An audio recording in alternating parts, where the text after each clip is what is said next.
안녕하세요. 선해법사입니다. 선해법사 오늘은 폐경 여성들이여 제2의 신혼을 찾아라 라는 화두를 가지고 이야기를 시작합니다.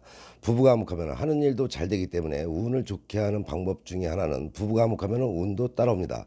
보시고 도움이 되신다면 구독과 좋아요를 눌러주시면 감사하겠습니다. 알람까지 설정해 주시는 센스도 잊지 마시고요. 살아가면서 나이가 들기 전에는 폐경을 하고 난 후에 과연 성관계를 지속하고 살 수가 있는가 없는가라는 궁금증도 있을 것이고, 또한 폐경기에 이미 들어있는 여성들도 자신의 성욕 감퇴로 인한 성생활을 포기하고 사는 경우가 많습니다.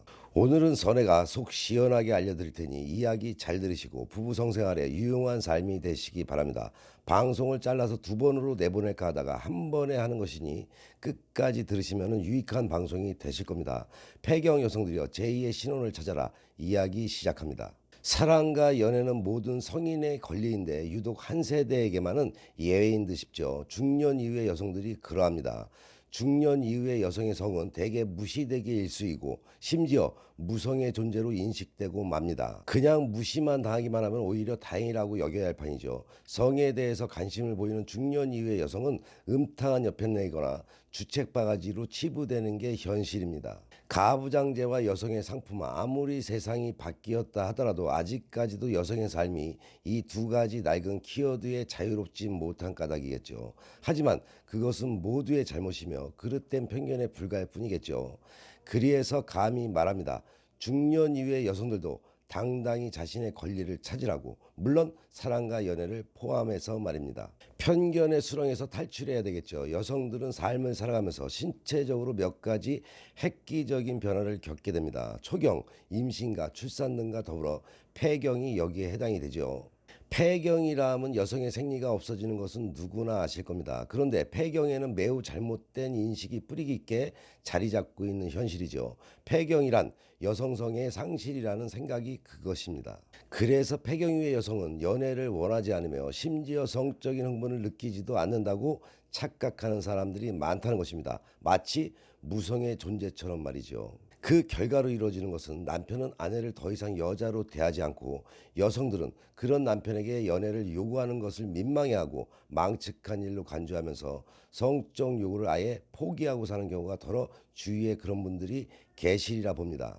또한 더 큰 문제는 여성 스스로 자신의 여성으로서의 삶이 끝난 것으로 간주하고 욕구를 포기하는 것이죠. 그러나 이것은 매우 잘못된 인식입니다.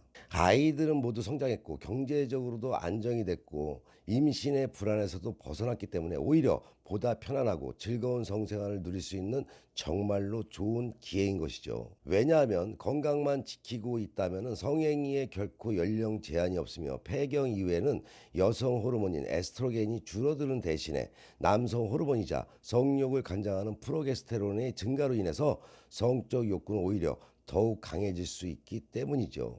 여성분들도 이제는 생각을 바꿔야 할 때이죠. 쾌감도 느끼고 즐거움도 누려야 한다는 생각으로 바꿔야 합니다. 우리나라 여성들의 평균 폐경기는 48세이고 평균 수명은 80세 정도이니까 폐경 이후에 30년을 가부 아닌 가부로 살아가고 있다는 소리인데 여성들의 입장에서는 너무나 억울한 일이겠죠.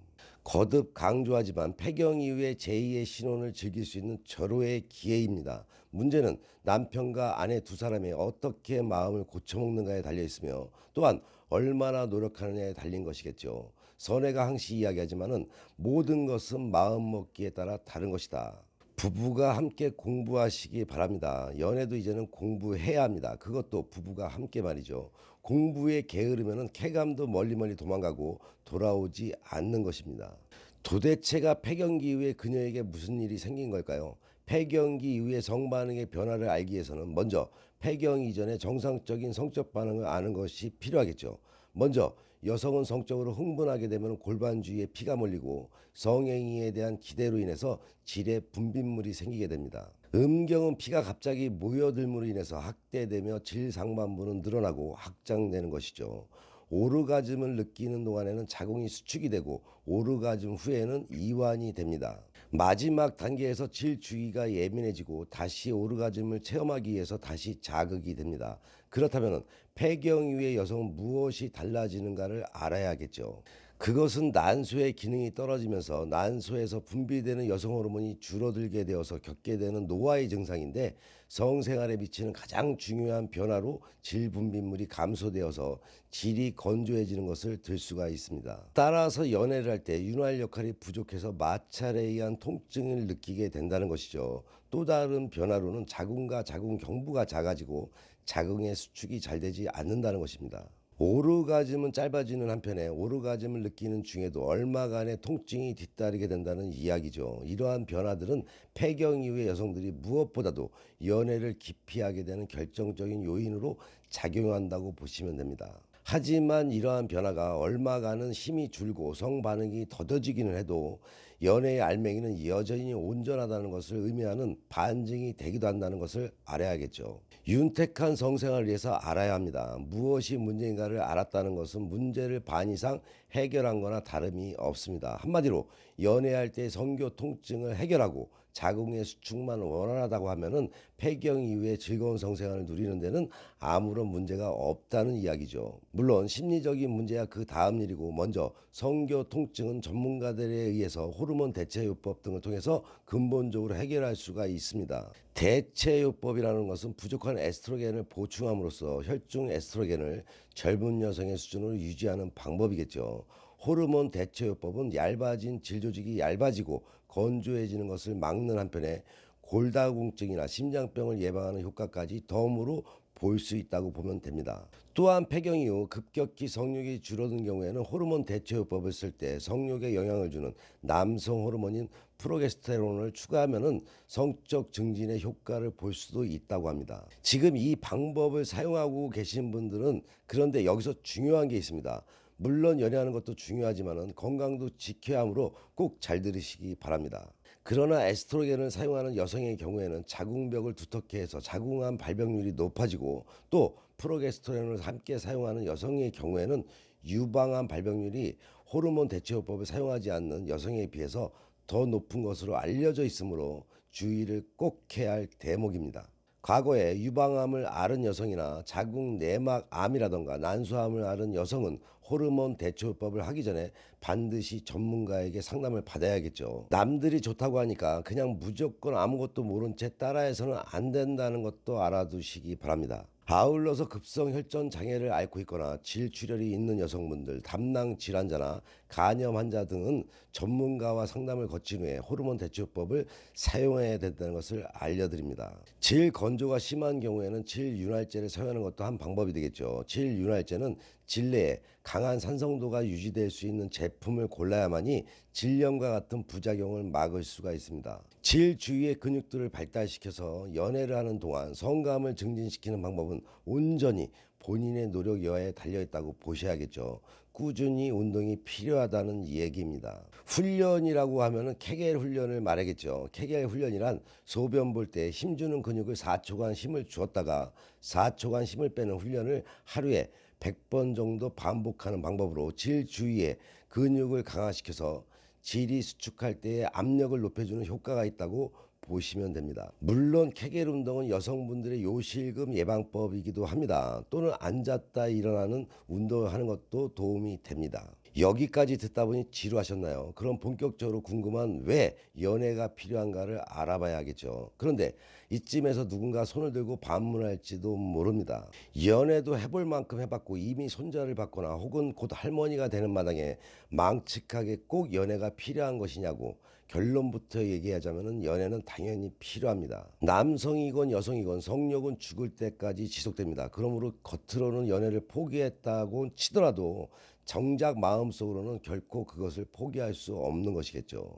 특히 폐경 이후의 여성의 경우에는 사회적 통념이나 남편의 냉대로 인해서 욕구를 제대로 발산하지 못하고 속으로만 끙끙 앓다가 몸 여기저기가 아파 병원을 전전하는 신체적인 증상을 확대될 수 있다는 것이 전문가들 역시 그렇게 이야기를 합니다. 성관계 때 절정에 도달하게 되면 여성은 젖을 먹일 때 분비되는 옥시토신이라는 호르몬을 분비하게 되는데, 이 호르몬은 여성을 평화로운 마음 상태로 만들어주는 기능을 한다고 합니다. 다시 말해서 정기적인 성생활은 부드럽고 온화한 여성미를 유지시키는 데 도움이 된다는 것이겠죠.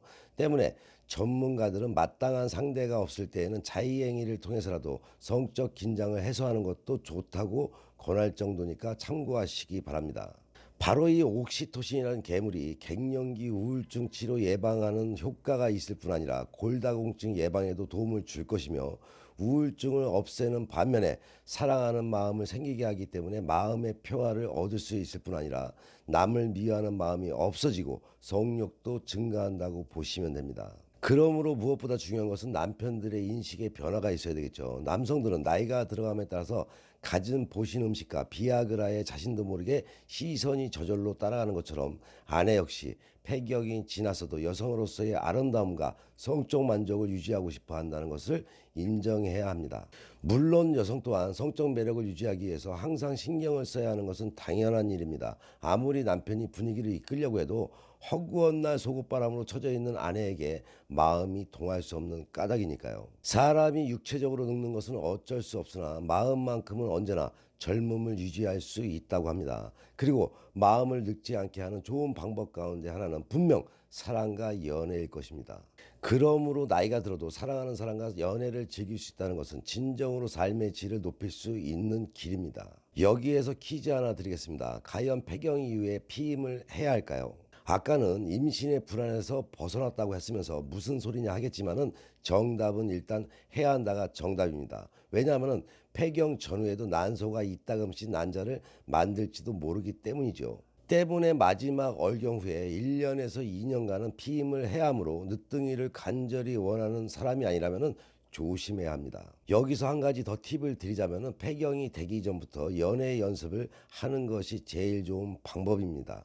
여성들도 폐경 이후에 질 분비물이 작아지기는 해도 정기적인 연애를 꾸준히 해왔다면 질에게 분비는 크게 걱정을 안 해도 됩니다. 또한 연애할 때 통증이 느껴지면 성인용품점을 찾아가서 자신에게 맞는 윤활제를 사서 바르면 된다는 것도 아시는 시간이 되시기 바랍니다. 전의 유튜브 방송은 좋은 후는 만들어 잘 살고 배워 잘 살며 깨닫고 반성하며 지혜로운 삶을 살아가자라는 방송인 만큼, 좋은 후 만들기 방송 잘 보시고 화목한 가정 되셔서 좋은 일만 가득하시기 바랍니다.